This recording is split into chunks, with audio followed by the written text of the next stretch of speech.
Good morning, everybody. Just getting all organized.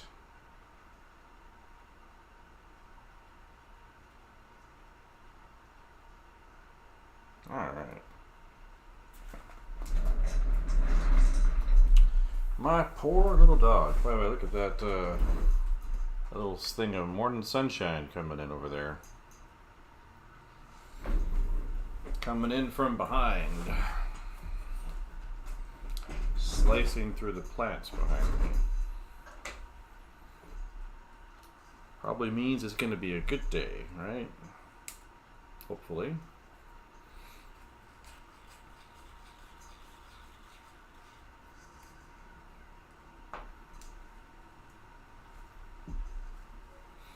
So, yeah, continuing from yesterday's morning study effort, and go with that, I guess. Let's see, so these were studies done by this High Chaos Kooks person. I'm looking at it reposted over on the Etherington Brothers site. So I think we'll continue there. I think we'll do this a little larger too.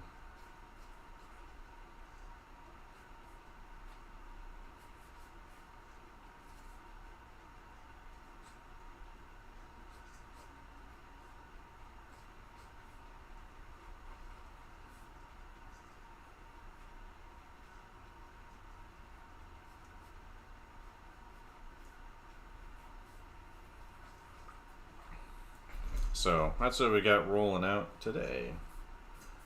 I got a very sleepy dog under my feet. Most mornings we get out and he's like, yeah, let's get out there, let's go for a long way. And then sometimes he'll get up in the morning, he's like, we get a block away from the house. He's like, can we go home now? Which I think is always pretty funny. But then he wants to go for a really long one in the afternoon when it's a lot warmer.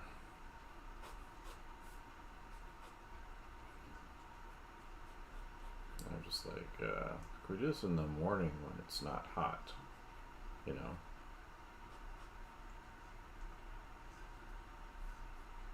You know? That would be the optimal option, I think. But, you know, sometimes he does not agree. It's like, I've gone far enough. Can we go home? Like, okay.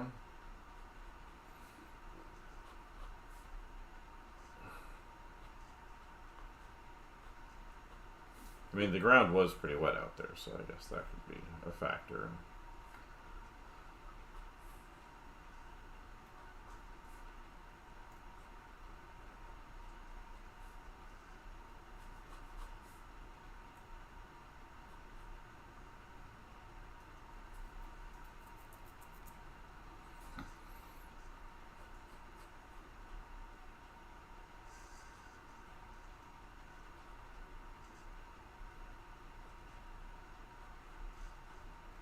So,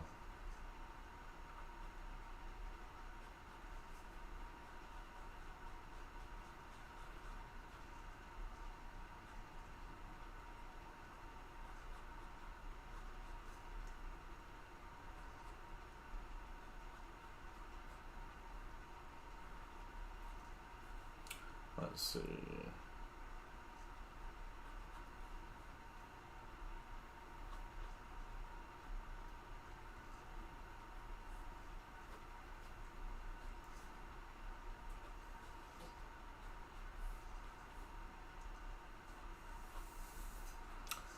Good morning.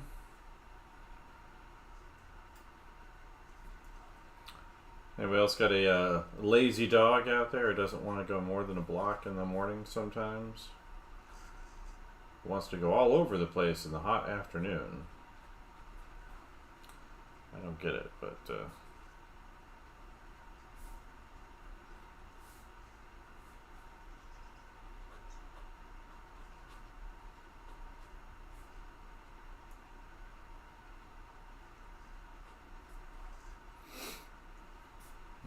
that head can be a little larger.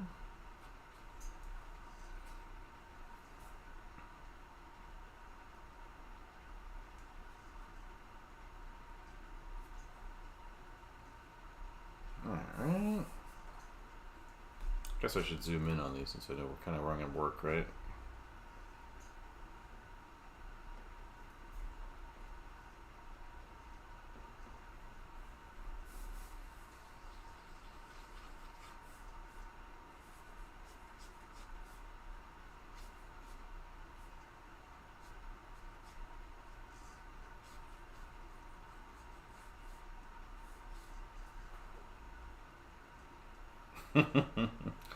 Yeah, well, he's you know, most mornings he wants to go pretty far. Actually, it's just once in a while he'll get up and he'll just be like, "We'll get out there." He's excited to get going, and then he'll just be like, "We got a block away." He's like, "Can we go home?"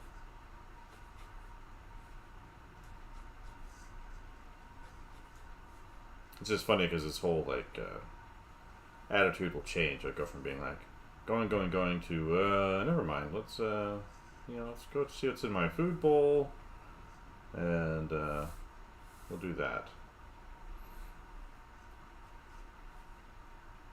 A couple old ladies out walking, smoking, and walking their micro dogs around.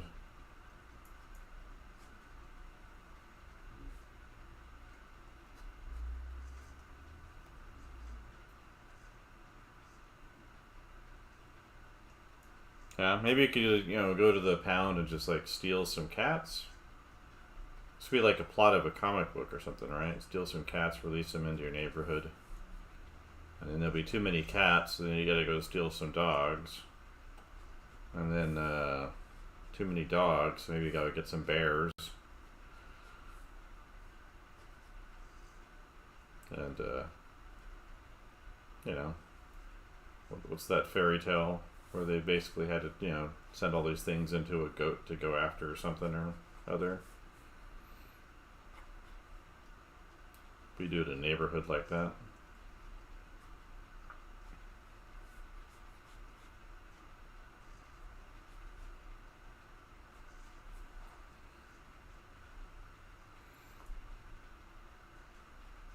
Well, yeah, rats can be a good source of protein in the post-apocalypse, right?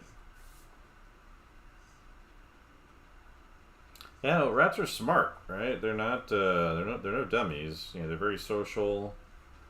Um, it's like people like them as pets because they're very social. They're very affectionate. They like to play. Um, But yeah, that's a problem when they're en masse because they're very sociable with each other, and so they're always sharing information, and they multiply really fast. And I remember, seeing them in the New York subways all the time when I was living there, and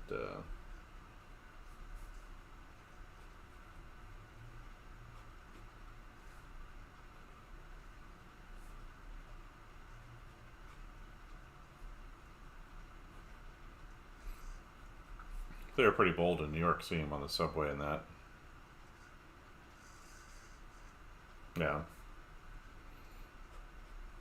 I was like, that's what you think about dogs, right? Like my dog, likes to stop and sniff all the spots where dogs have been recently, and then leave a message. I call it P-mail.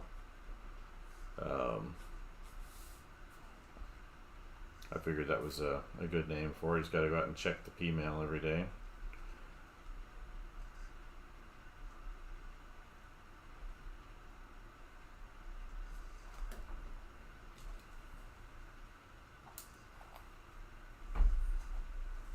You might need a bath today too.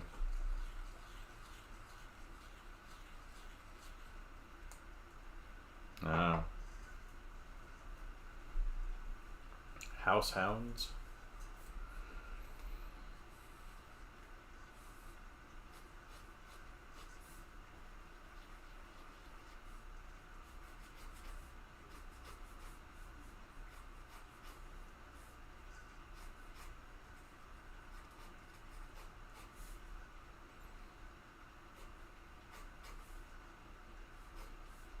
Yeah, I'm looking forward to getting to these pages I started.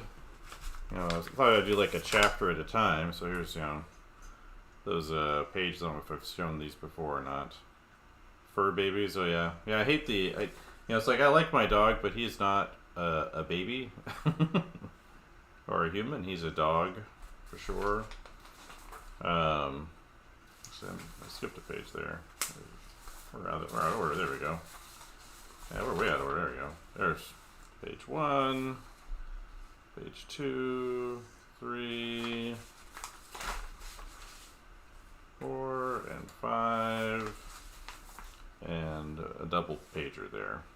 Yeah, I want to get them up in ink. I was hoping to be already like mostly done penciling them by now, because those are layouts. Yeah, they're pretty small. Plans I do 11 by 17, and then but I've been stuck working on paperwork that I need to get done, even though I'm out of contract at the moment at the university. Like, I'm supposed to not be doing anything really at this point, but we're kind of finalizing this illustration concentration, and it's become well, I wrote like I don't know, 15 syllabi yesterday.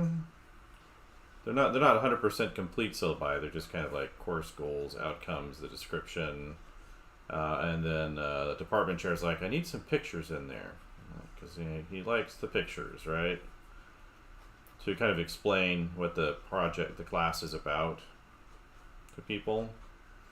And so grabbing our Illustrator stuff off the web and tossing it in there, and then I had to set up a plan of study, so what each of their semesters look like. And so that was all of my day yesterday. The day before that was me partially avoiding that.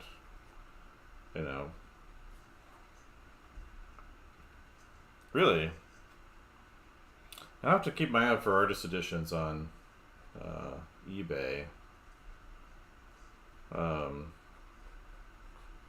Yeah, Monday we had a big meeting about kind of like the paperwork that we needed to get done, which included these syllabi. Which I guess I could have done earlier, but at the same time I was trying to get clarity on exactly what info they need, and sometimes I get half answers from people, which I don't really like.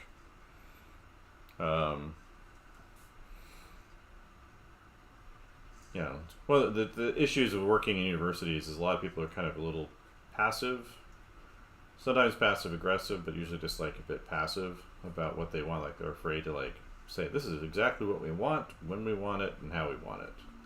And I am not that person. Just like, when I tell my students, like, this is what we want, when we want it, how we want it. And they seem to appreciate that, the students do, because there's no like, I'll hear complaints about professors where it's like they're not really sure what the due date is, or if things are due, or what's going to be due, and I'm always just like, this is what we want, when we want it, and this is how I want it.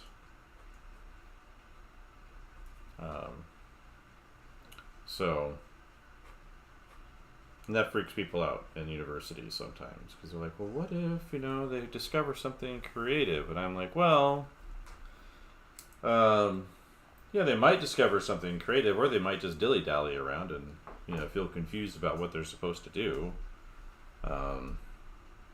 Yeah, I got a little bit of pushback from our department academic advisors, because, we're kind of readjusting the program to be more of a professional-based one. And they've been used to it being kind of a let everybody in and do their own thing for, the last 7-8 years or whatever, which is a long time, maybe 10 years even.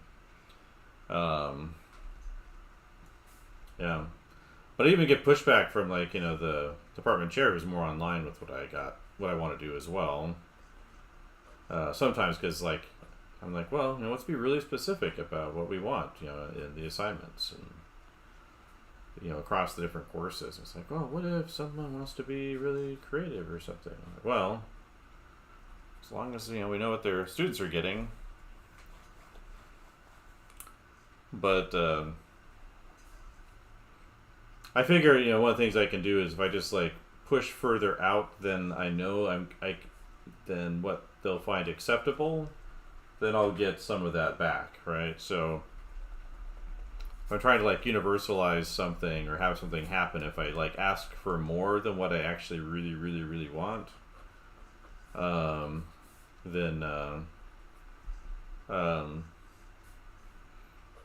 then I'll get more of what I wanted than I would have otherwise. I figure that's a good business tactic. Like one of the big changes I want to make, and this is pretty unusual, is we're going to shift the business class to the junior year. There's a number of big changes happening. Like we're going to have like a thesis project, which we haven't had before, along with the senior studio class. Just lots of really good stuff I want to push out on things. So I'm getting like, even before I thought I wasn't going to get a bunch of these things. And yeah, it's really great, especially in universities, because they're not used to that kind of thing at all. So they're just like, oh, you're asking for a lot. Well, what if we met you halfway? And I'm like, perfect.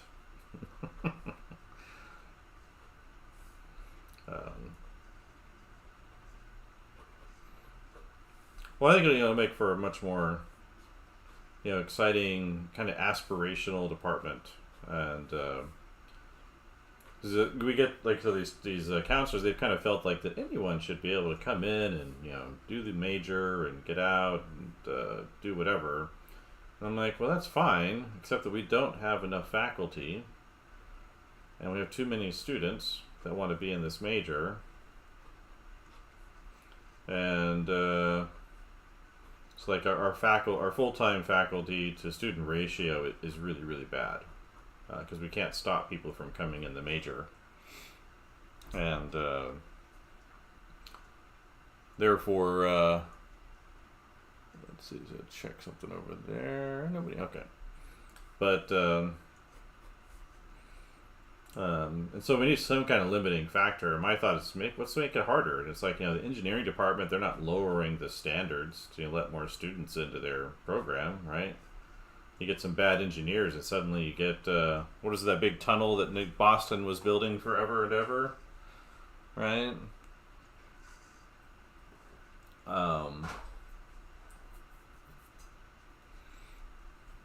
But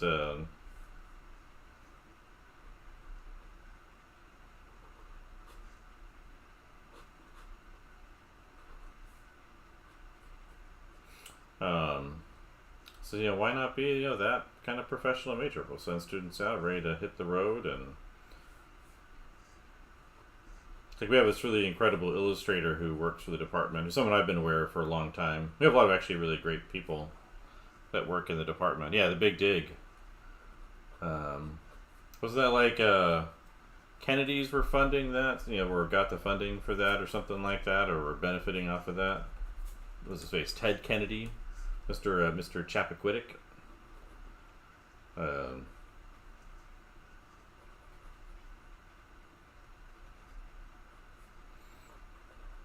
It was funny, whenever they talk about the Chappaquiddick incident, like news people, they say, well, he was a young man. It was a youthful indiscretion. He made a mistake. He was like 45 or something. Oh, another panel collapsed. So that's great. I'm sure it feels safe to pass through that tunnel, right?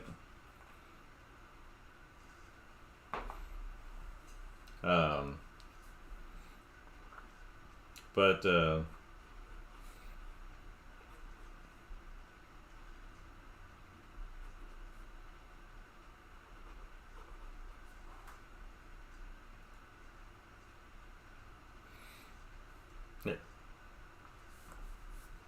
yeah, I found out that there was a similar situation at my university where this was more visible to the camera. There we go.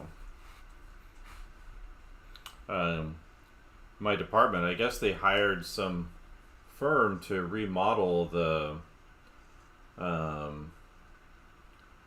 main building we have, and they had like a $14 million budget to do that, and they spent like 7 or 8 of it just planning. Like, it's not that hard to plan that kind of what they would have needed done, and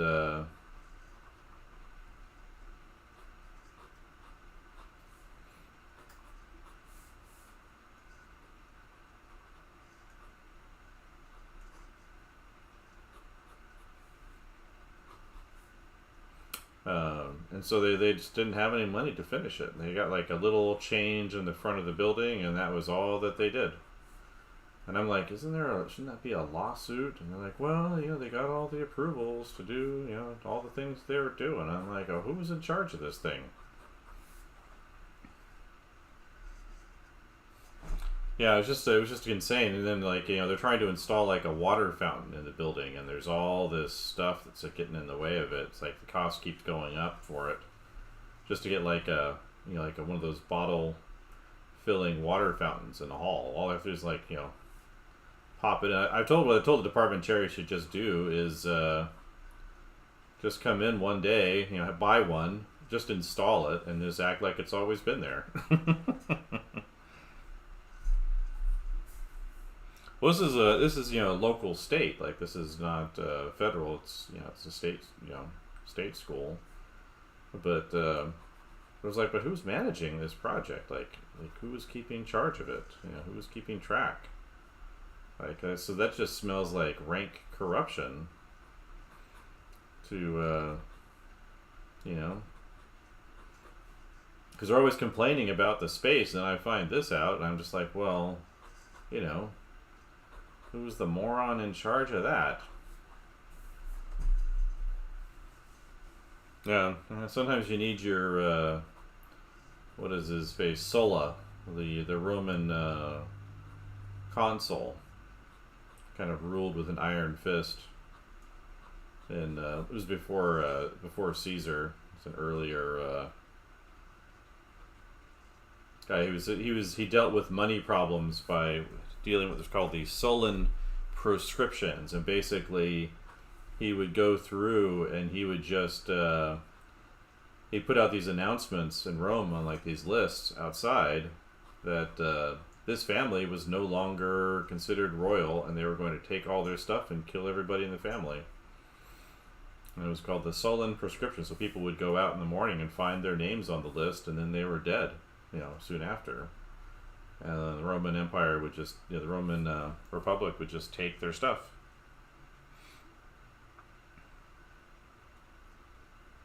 Yeah, well, that's the problem. Like, morally, I have no problem with private unions. Like, if people in a company want to unionize, I don't like when people are forced into unions, even if they're private ones. But I have like no issue with private unions. I think public unions, however, are that's just corruption, because they're not negotiating with the people that have to pay for it. They're negotiating with bureaucrats and elected officials, and they have other incentives that aren't the same as, say, the taxpayers' incentives. So I'm against public unions, but I'm okay with, I don't have like a moral issue with private ones.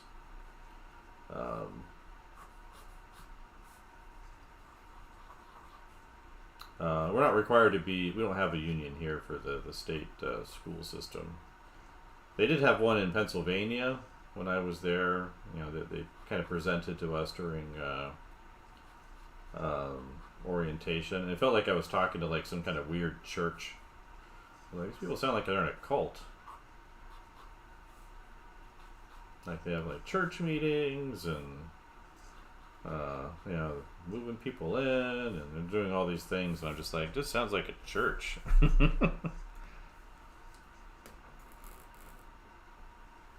Yeah.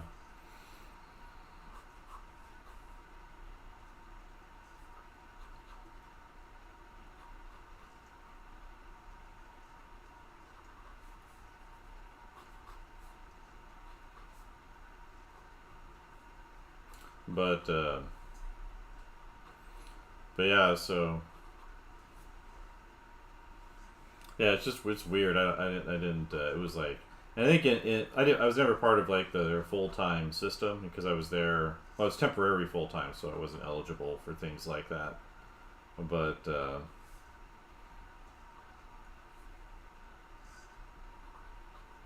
don't know. Maybe there would have been some kind of benefit for me joining it, but I don't know. Should that opportunity have arisen at some point?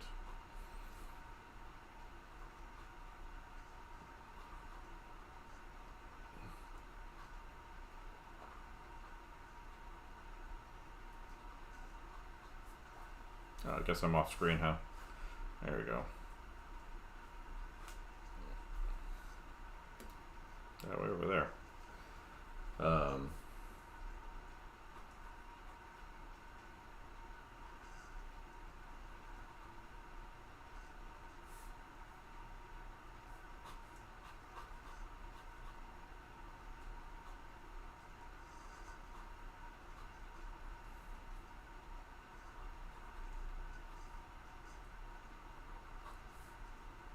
But $14 million, and then all they got out of it was like a new staircase in part of the building, ultimately. And just like, really, like who was fighting for this?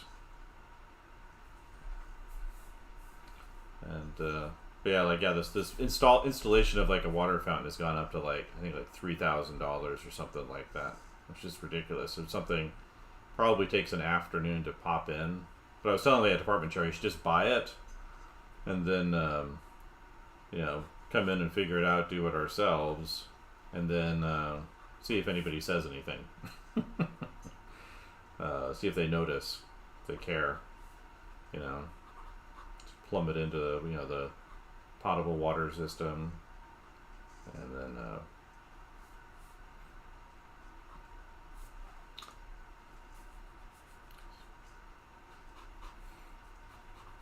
there's a lot of this kind of passivity at these schools, so I think a lot of times you can just do things and they won't do anything about it because they don't know what to do when they're dealing with that kind of person. And a lot of the people in my major, they come from the professional background, and so they're more kind of willing to take action. I think they get pacified at a certain point, but I think you can kind of reignite that by getting them angry.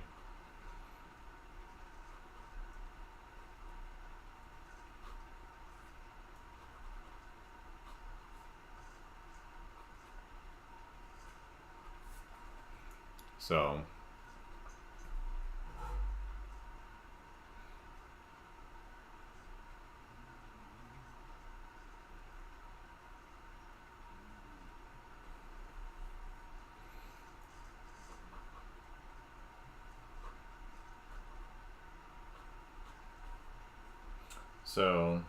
yeah, it's just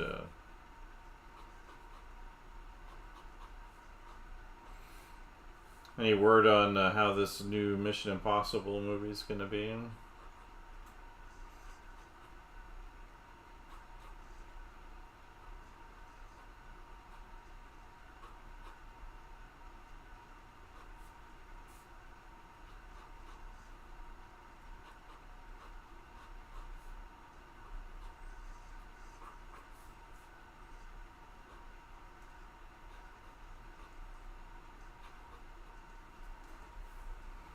But I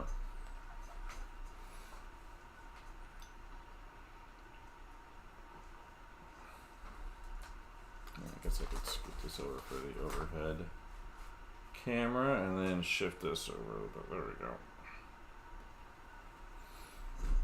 Problem with being my own cameraman, two different cameras. Well, way more than that, but there we go. Lose track of who's where and what's going on sometimes.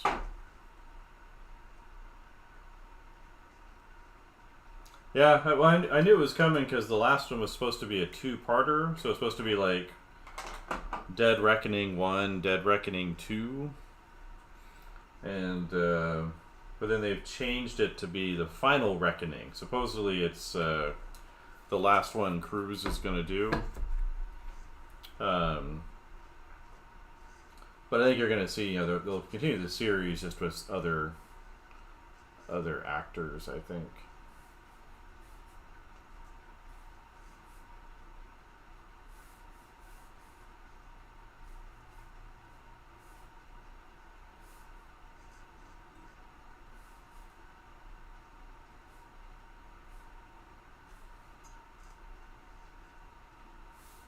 But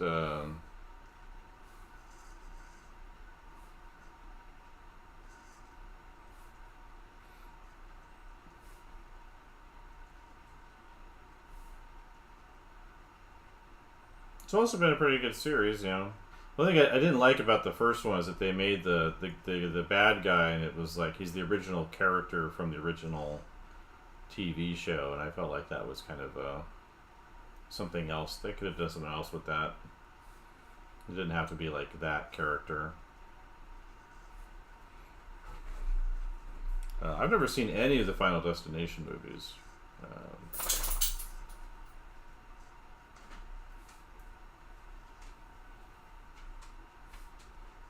If you want a pretty good horror movie, I like The Empty Man. The ads for it make it look like it's kind of like a teenager type murder fest movie, but that's not what it is at all. It's more of like a cosmic horror thing, because they always think about like if you blow on this whistle 3 times, it calls the Empty Man. You say his name or something like that, and so that's what the advertising looks like. And there's some teenagers that do, die in terrible ways, but it's not really what the movie's about, which is interesting. It's about a cult looking for a vessel for their god, and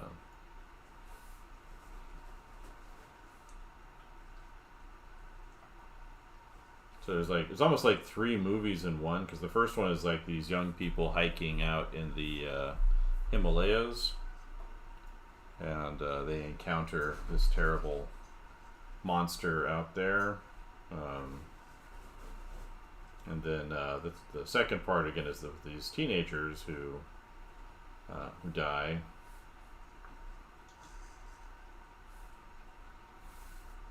and then the third part's this guy who's investigating it, and it came out kind of during COVID, and so it didn't get a lot of traction. I think it came out, I want to say 2021.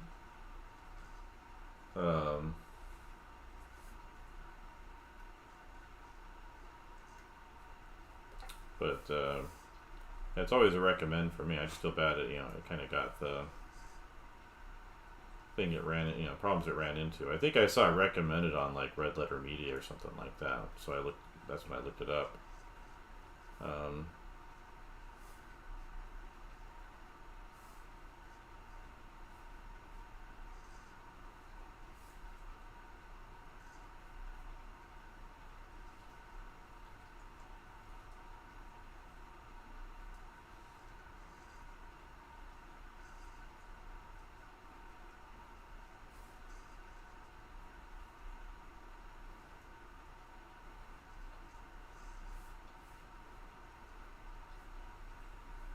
I'm doing good.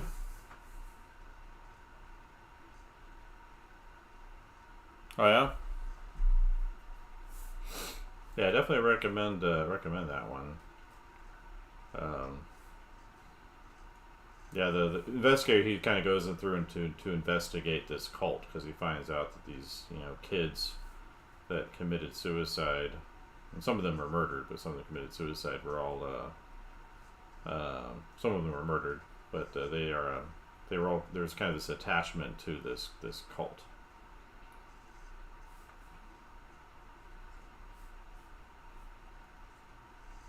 And he goes in there to check it out, and runs into some weird stuff. There's a really great scene. It's in the commercials where he's watching kind of this ritual from across like a a swampy area, and the people there, when they notice him across the stream or the swamp or whatever, they all start moving in synchronous. It's really, really bizarre. And oh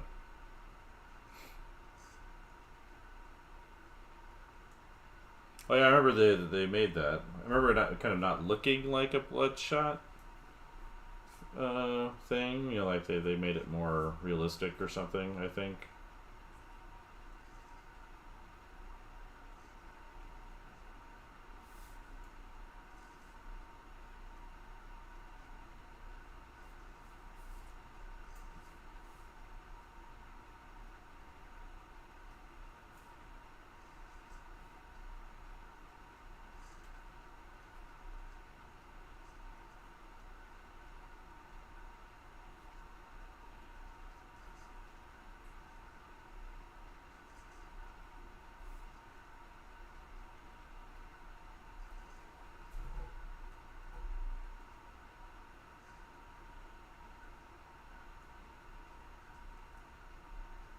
But never from below the elbow, huh? So like the under view, like over here. Here's one thing I like about doing these kind of studies of people's tutorials or master studies in general is you kind of, the idea is, you know, is that very often, you know, these same people, whether it's, you know, this person here that I'm looking at today or like a Da Vinci or whoever, you know, they're all trying to solve the same problems that you're trying to solve. And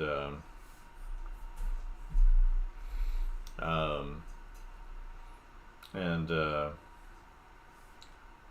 that's a big advantage of looking at masterworks is you can see kind of what problems they ran into, and if you can learn from, you know, the things that they were trying to figure out too, because, you know, we're all trying to solve, you know, these drawing problems.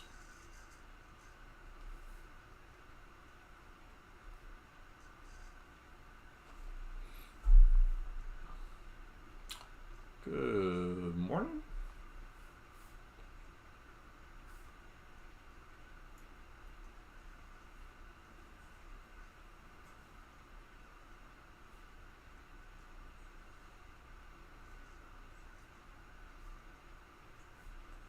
Forearms aren't that bad though. There's, you know, some complicated muscles and things in there, but there's really only a few you have to really pay attention to.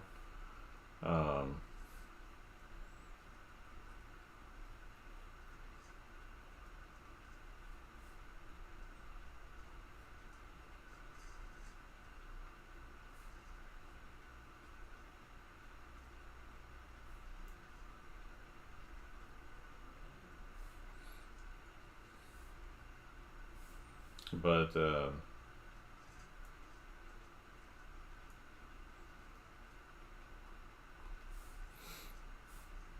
they're not that bad. And once you kind of get into it, it's like the lower leg, you know, has its own set of complications too, right? Like the outside edge has a whole bunch of muscles, while the inside of the lower leg doesn't have very many. Or like the back of the thigh, people get somewhat confused by that because we're not used to looking at that. So the way that the adductor muscles kind of group up together and form, you know, the adductor muscles kind of form up and they have their own sort of type of form under there.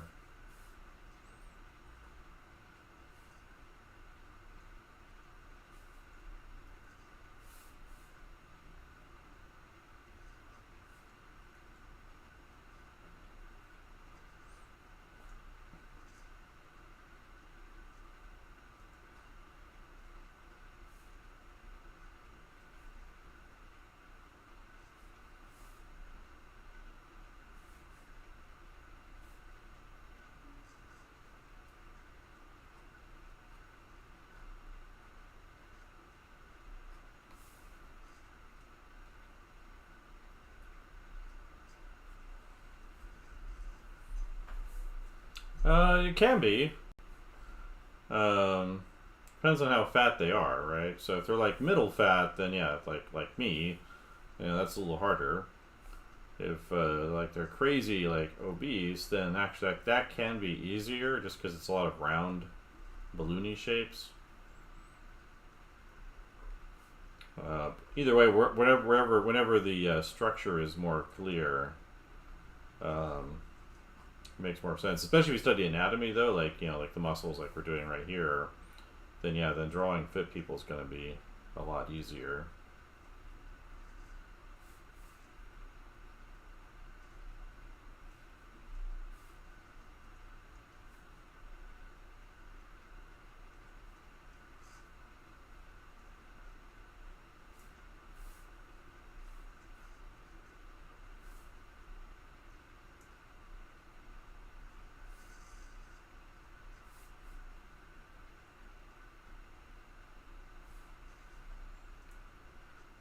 Oh, have dinner, right? Don't go to bed hungry, right? That's the whole point of having that job, right?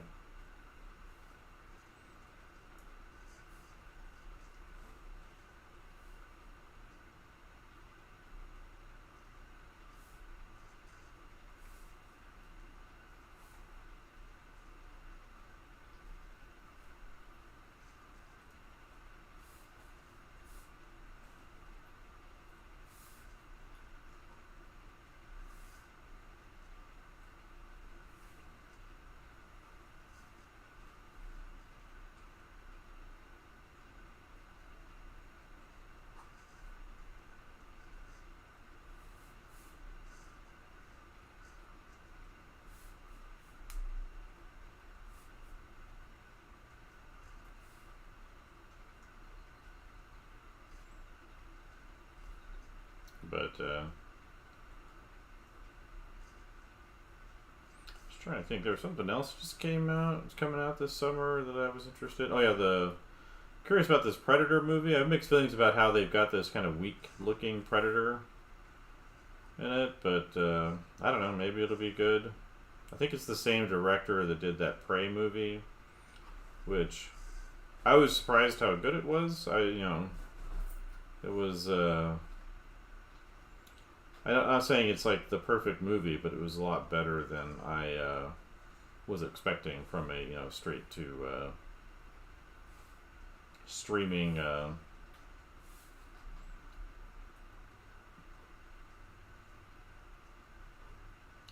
For straight to streaming show or movie, I was really surprised.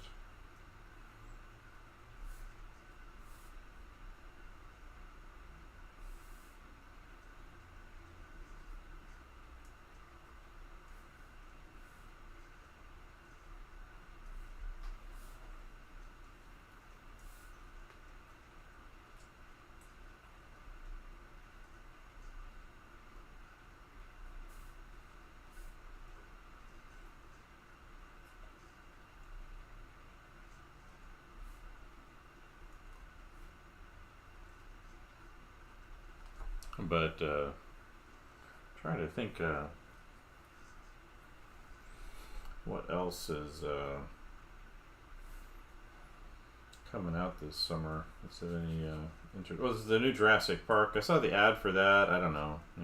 I really liked the original movie, and that's about it. Um, and just kind of mutant dinosaurs. I just not that interested in.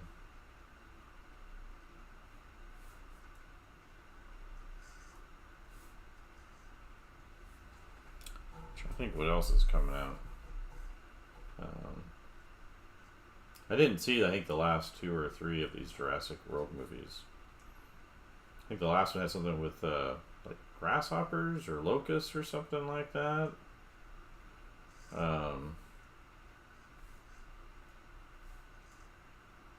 I just never got around to checking it out.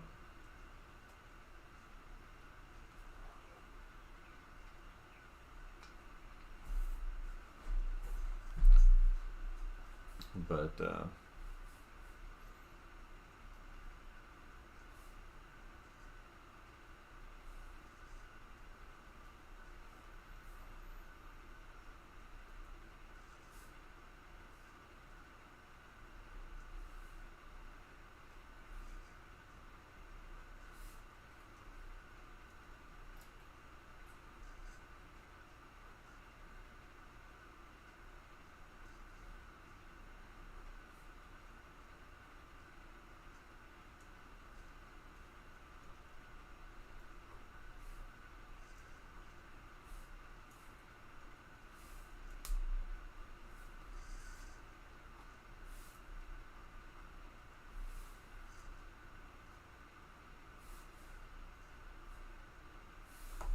But yeah,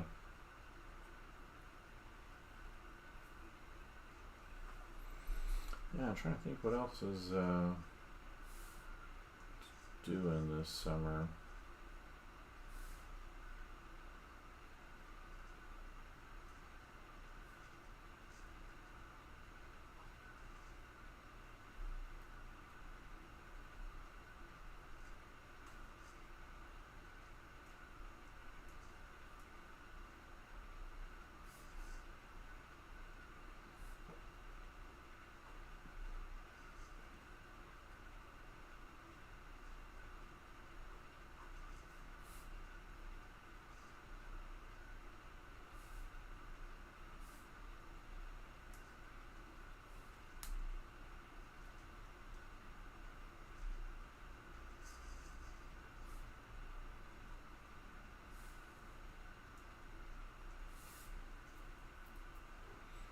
But yeah, so yeah, hoping to get to that. I've got a few other like school things I have to do, and then I get to those pages.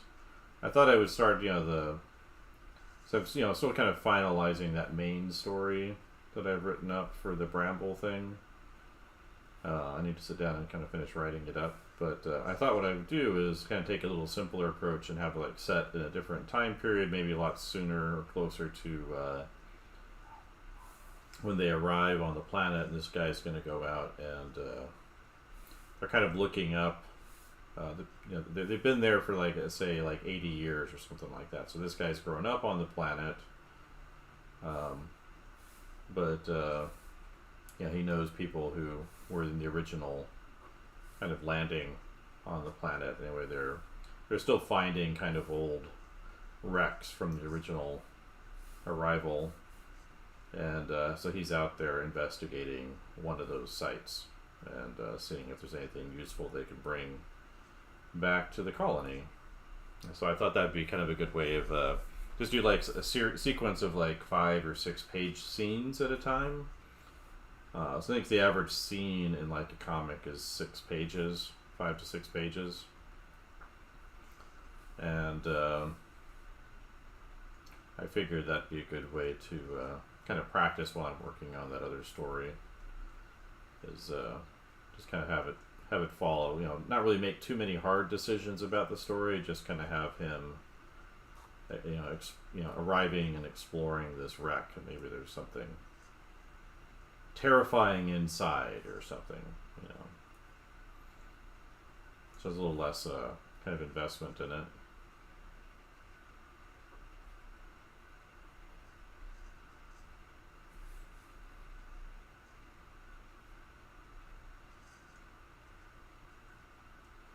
Because part of the idea of the story is they're kind of stuck on the planet. So as a result of how they arrived, there was something happened, and they were all kind of forced off of the colony ship, and it's the larger colony ship is still up in the atmosphere, or above the planet, doing its thing, but they don't have access to it. Because the way the planet works, there's not really fossil fuels, there's no like nuclear energy, there's not enough power to like get off the planet. So there's like power there, there's access to electricity or whatever, but there's not enough to like do a rocket ship to get off the planet.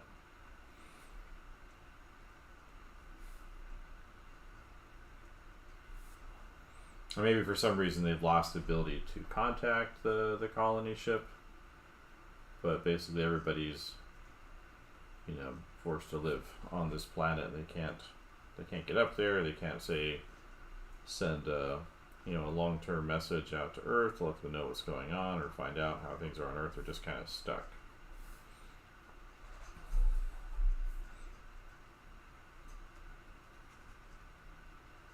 I did figure out recently exactly why the planet is the way it is, which I thought was a pretty good idea, but I don't know that I want to say what that is out in the open.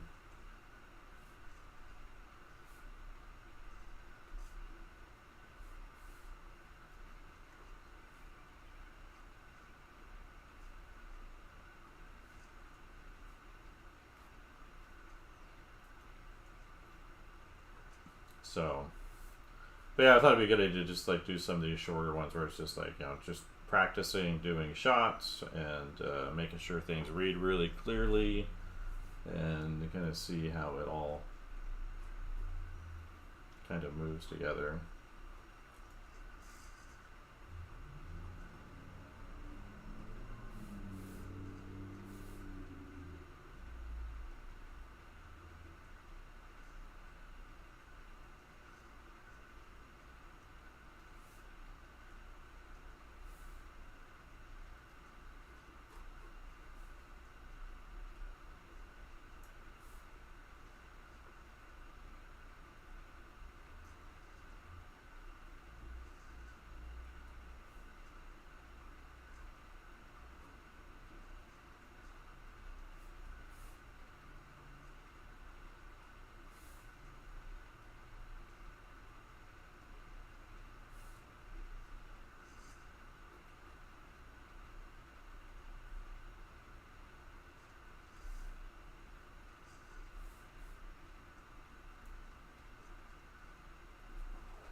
So, so that's kind of my plan with that. But yeah, I got a few school things left to do. I think today I could save this stuff till August, but I kind of know what I want to do, so I figure I'd just do it now and I don't have to worry about it then.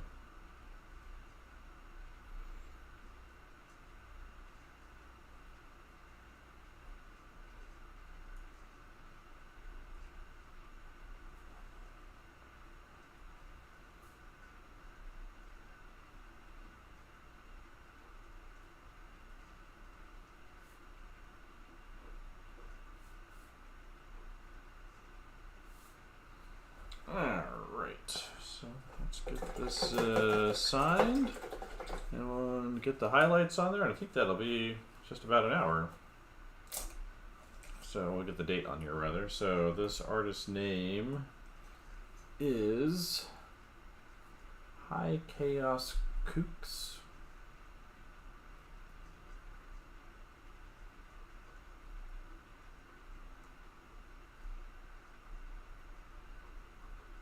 And today is the 22nd.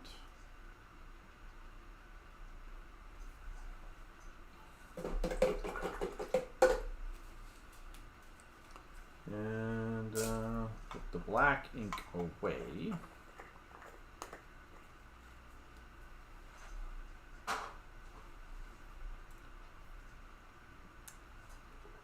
And we get our whiteout on here. Since we're doing the toned paper still, right?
highlight.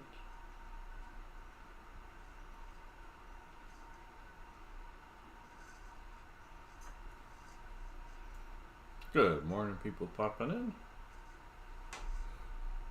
Hopefully not missing too much out there.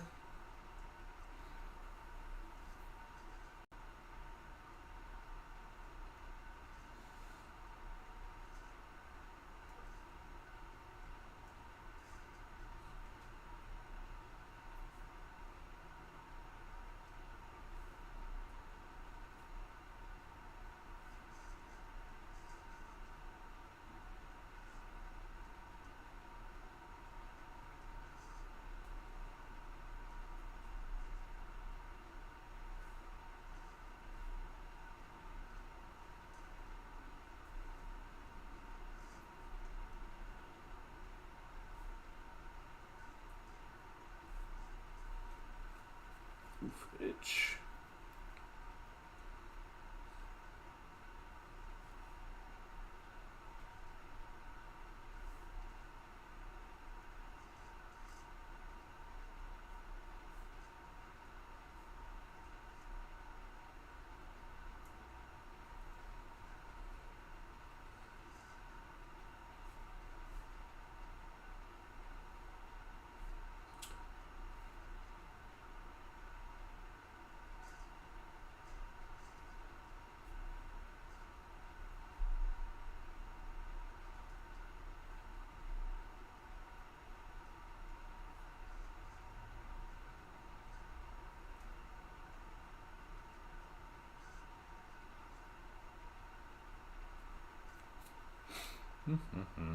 Almost there.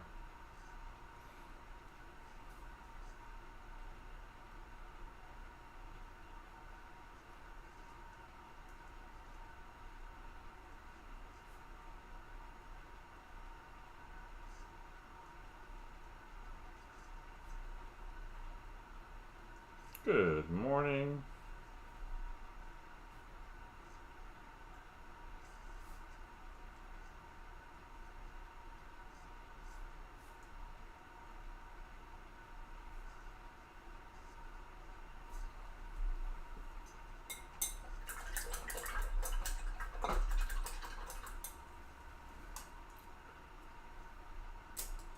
All right, well that I think concludes this morning session. So appreciate everybody that came in, and we'll talk at you next time.